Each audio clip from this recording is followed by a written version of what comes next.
Sebetulnya istilah itu istilah bercanda. Kelasnya kelas glodok. Di glodok itu banyak pengusaha bagus-bagus, hebat-hebat, ulet.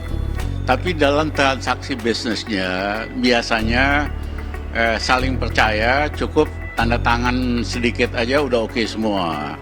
Nah, di perusahaan skala besar, BUMN dan internasional nggak bisa transaksi atau deal itu hanya dengan secari kertas dan tanda tangan. Harus ikutin prosedur, ikutin good governance, ya, karena kalau nggak itu ada masalah. Ahok cuma kelas glodok, lu sekelas kodok. Ditulis oleh Hima Kurator dari siwar.com. Sebelum kita lanjut, jangan lupa subscribe dan nyalakan loncengnya agar Anda menjadi yang pertama mendapatkan informasi dari jurnal terupdate. Wacana penempatan Pak Ahok sebagai bos BUMN mendapatkan beragam reaksi dari berbagai pihak, tak terkecuali dari seorang Rizal Ramli sebagai seorang mantan menteri dan pengamat ekonomi kawakan. Tidak seharusnya Pak Rizal Ramli memberikan komentar yang tendensius terhadap Pak Ahok dengan menyebut Ahok cuma kelas glodok, sehingga tidak pantas untuk memimpin BUMN sekelas Pertamina. Pertanyaannya, kenapa banyak pihak yang sangat yakin kalau Pak Ahok akan ditempatkan di Pertamina? Bagaimana kalau pada akhirnya beliau ditempatkan perusahaan lain? Tapi, ada satu hal yang paling tidak saya suka adalah apabila ada orang yang menyerang orang lain secara personal, apalagi terkait dengan rasisme dan bersifat pembunuhan karakter. Kalimat merendah yang diucapkan oleh Rizal Ramli kepada Pak Ahok dengan sebutan kelas glodok. Oke. Semua tahu kalau glodok itu identik dengan etnis Cina. Apakah ada yang salah dengan kelas glodok? Rendahankah kelas glodok? Apakah kehidupan kelas glodok itu lebih rendah dari kelas pejabat ataupun ekonom? Pastinya tidak. Mereka pedagang ulet yang tidak mendapatkan fasilitas dari pemerintah. Mereka berdagang di kios yang harganya mahal. Mereka tidak mendapatkan fasilitas lapak kaki 5 di trotoar atau bahu jalan yang bayar ala kadarnya. Mereka bayar pajak dan tidak hidup dari subsidi. Mereka tidak berbisnis rente yang menguras APBN lewat proyek fiktif atau markup APBN. Mereka tidak terlibat mafia komoditas yang mengontrol stok dan harga yang mengakibatkan ekonomi nasional tidak efisien. Mereka terbiasa berkompetisi dan mengambil resiko karena itu. Mereka yang berdagang di glodok itu punya standar penghasilan kelas menengah atas. Sebagian besar putra-putri mereka sekolah di Amerika, tinggal di real estate, liburan di pusat wisata kelas dunia.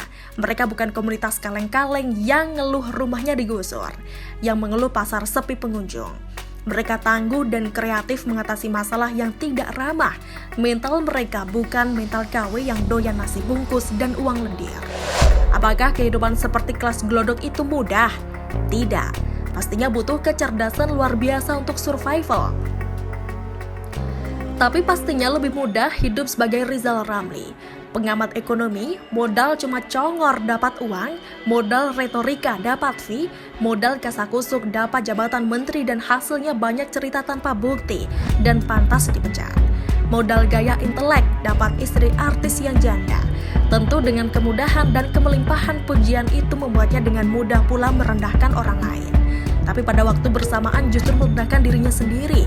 Secara logika, yang benar itu jika seorang yang sudah sukses kemudian yang mengkritisi orang yang gagal. Bukan orang yang gagal yang malah banyak bacot mengkritisi orang yang sukses. Pak Ahok itu secara pendidikan, dia mumpuni.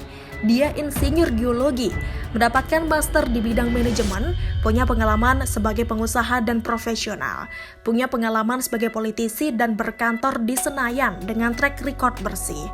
Jadi bupati terbaik, bagi yang realistis tentu sangat tahu kualitas dan prestasi seorang Ahok, baik saat menjadi anggota dewan, terlebih lagi saat menjadi wakil gubernur dilanjut kemudian menjadi gubernur DKI Jakarta.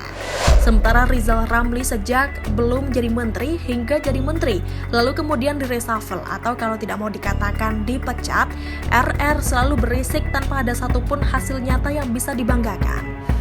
Sedangkan Pak Ahok yang akan dipercaya masuk di jajaran BUMN justru prestasinya jauh di atas Rizal Ramli.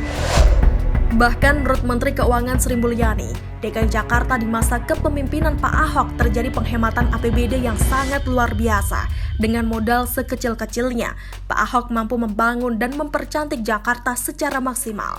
Pak Ahok juga berhasil membongkar dana siluman di Jakarta sebesar 12 triliun rupiah. Dari hasil audit terbukti dari pendapatan APBD DKI yang spektakuler.